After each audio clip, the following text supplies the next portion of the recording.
I really happy to have on the program our Congressman from District Number 2 in the great state of Kansas, Congressman Derek Schmidt. Congressman, how are you, my friend? Andy, I'm doing great. It's good to be back with you. Yeah, it is great to chat with you for sure. I got to ask, how's it feel in Washington, D.C. now that you've ended the longest government shutdown in history and we can actually get back to work? How's it feel up there in D.C. now? Well, it's good to have the machine back, chugging along again. I mean, this was the most unnecessary and unhelpful shutdown of the federal government that I have ever seen. I mean, this was one of those things where we couldn't get Senator Schumer and his Senate Democrats to take yes for an answer. Yeah. Ultimately, I think it was 8 Democrats wound up voting with the majority to do what Republicans had voted 15 times to do, which was reopen the government to give us some breathing room to go out and keep negotiating out all the spending agreements for the rest of the year. I mean, it was pretty straightforward. Those 8 senators and others were willing to vote to reopen from the beginning. They knew this was a pointless exercise, but they weren't willing to buck their leader until 43 days into it. So I'm glad it's behind us.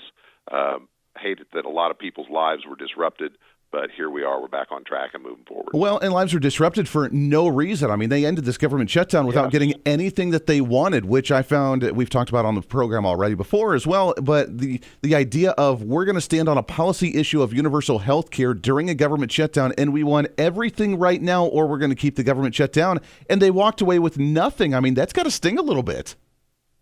Well, I would think so. And there's an old expression, some people in politics use, the issue is never the issue, and I think that was the case here. I mean, there was a lot of talk about extending the ACA credits, but there was also, a different set of demands that the same group of Schumer-led folks in the Senate were making in the alternative bill they put forward. It wasn't just ACA credits. It was a $1.5 trillion spending blowout wish list that they knew was never going to be adopted. I mean, my goodness, it would have undone all of the spending savings that we adopted in the summer and then spent more money. They knew that was never going to happen. No. And then they had other demands in private discussions. And so I don't think the issue was the issue. I think the issue was that Senator Schumer and maybe some others made the political calculation that impeding progress in Washington, stopping progress on things getting done that we had promised we were going to deliver when the voters gave us a majority, that needed to happen for their political reasons. And that happened for 43 days. And then finally 8 folks said, enough, let's get back and actually do what people sent us here for. Yeah, it's a great point. Now we have the government opened up until the end of January, still working on the appropriations process. Are you optimistic we're going to get the appropriations done by then, or are we going to have to do another CR? Is there another concern about a government shutdown? What's that look like moving forward? Well, there are supposed to be 12 individual appropriation bills done every year. That's the way the system is set up in order to fund government operations, 12 a year. That hasn't happened for something like 25, maybe almost 30 years. And so, and in recent years, Congress has in some years passed 0, not one of the 12 individual bills. Instead, they've done these enormous end-of-year omnibus bills that puts everything in the kitchen sink in, and where only a few people are actually in the room when it's written, and it's a take it or leave it. It's a terrible, terrible way to run the government of a great country. So, I would love to tell you we're going to get all 12 of those annual appropriation bills done this year. Truthfully, I think that's unlikely. But we are going to get more of them done this year than have been done in many, many years. We already have 3 finished. 3 out of the 12 are done. We got those done in the bill that ended the shutdown. I think we're on track to get another, I hope, 3, 4, 5, maybe even 6 other bills done. That may be a little optimistic, but we've already passed, for example, the Defense Department Appropriations bill in the House, and it came out of the Senate committee with broad bipartisan support. Now, it failed on the floor, but that was during the shutdown, and it got caught up in the dynamics of the shutdown. I don't think it was a problem with the merits. So bottom line is, between now and the end of January, we are going to enact, I believe, several more of those individual appropriation bills the way it's supposed to work. Probably won't get all of the remaining 9 done, 9 out of the 12. We have 3 done already. And so whatever is left incomplete then by the middle or end of January, we'll be looking at some type of extender or continuing something. But let's focus first on getting done what we can get done between now and then.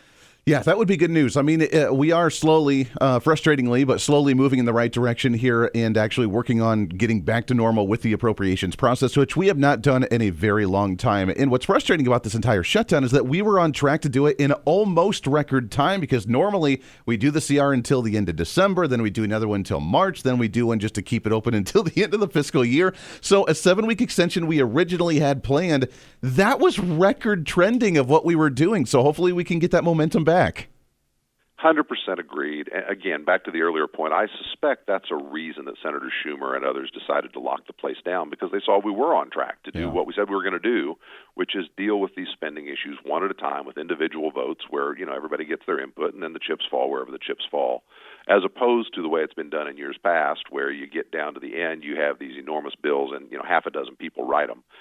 Which is just an unacceptable way to do business. And so, I hope we're getting back on track. And by the way, Andy, sometimes you just described it in good detail, but sometimes we use the shorthand around here, a regular order. We want to get back to regular order. And it makes people's eyes glaze over because that's such inside baseball process. Here's what this really means. The way we ought to set spending priorities for our great country is out in the open, with every elected member of Congress representing the people in our districts or our states, our constituencies, saying, this is important to us, that is less important. This is important, that is less important. Don't do that, please do that. You debate it out, you cast your votes, and then you go from there. And that process, that regular order, being open and with lots of input, it produces better results, including spending restraint, at least when Republicans are driving the train. And that's so important. It's the tool, the mechanism to get to the outcome that we've all talked about, which is priorities that are important to the folks we represent, and starting to bend that spending curve back in the right direction. That's right. That's really exciting. We're talking with Congressman Derek Schmidt, the 2nd Congressional District here in the state of Kansas. I'd be remiss if I didn't ask you this question, but I know this week we did see the vote on the release of the Epstein files, President Donald Trump signing that bill as well, almost unanimous support in both chambers. Is this a step forward in more transparency coming from the federal government as opposed to these law enforcement or judicial agencies that are just holding on to information and not giving any information to the public? Are we starting to move in the right direction here, do you think? Well, I think so. I mean, I've been saying since last summer that we ought to just release them. This is one of those cases where, clearly the broad public interest was going to prevail and should have prevailed. And I thought we should have released them months ago and gotten this issue behind us, but I'm glad it's done now. Yeah, no, absolutely. That's what we need to do. Let's talk some policy for just a moment as we go through the appropriations process, budgetary process, and more. Some other news from the Trump administration this week regarding the reappropriating of duties of the Department of Education to other agencies, which makes sense. The whole idea has been eventually to shut down the Federal Department of Education. That's going to take a full-on act of Congress to make that happen, although Trump can kind of reappropriate the money and the employees to other directions. Is that a possibility? As you guys are working on the appropriations now, is that in the realm of conversation to finally just officially close doors of the Department of Education? Well, I mean, certainly, that's part of the debate. It's been part of the debate for many, many years, and it's been a priority for the Trump administration.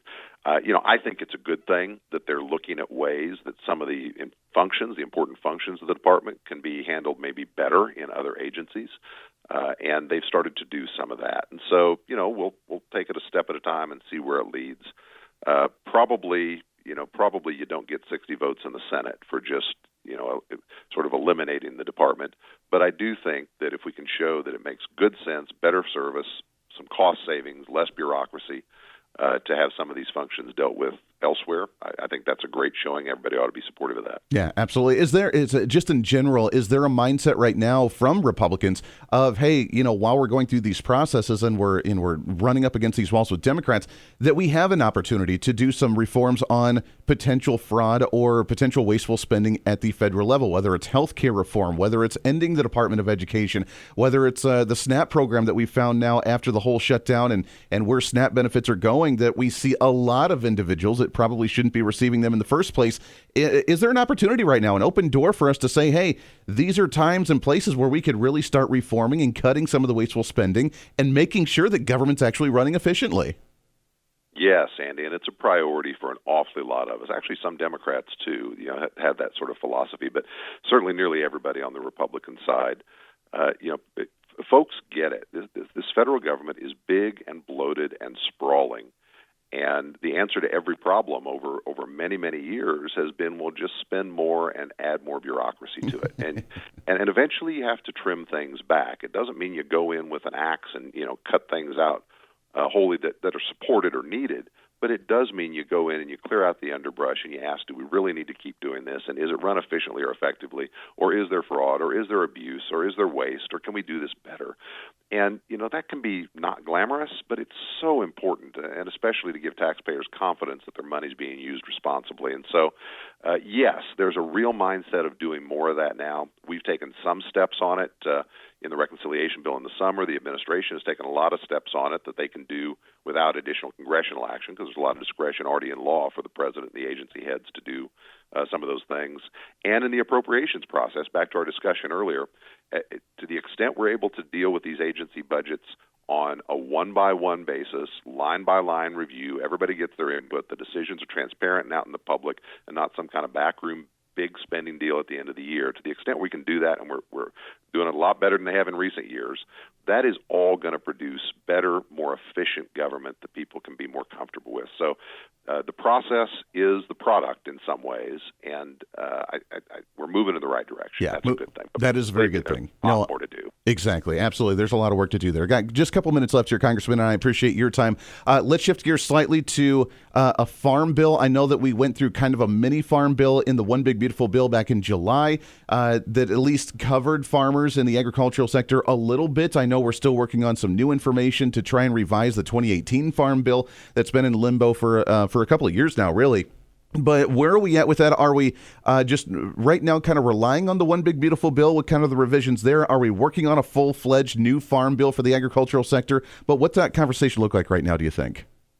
Yes, on both points. Rule of thumb, about 70% of what the Farm Bill is supposed to do got done in the reconciliation bill this summer, the One Big Beautiful Bill. The crop insurance extension and modification, some of the target price updates, the SNAP spending decisions, all of those, which are a lot of the big dollars in the Farm Bill, got settled, and that's very, very good. But everything else that's in there is important, too, and it needs to be dealt with. So we need what some have started to call Farm Bill 2.0. I don't really like that because we never got a 1.0. But, the remnants of the Farm Bill that is overdue and didn't get done in the summer still needs to be done. I had this discussion just a little earlier this week with the chairman of the House Agriculture Committee. He remains very confident that that's going to get done.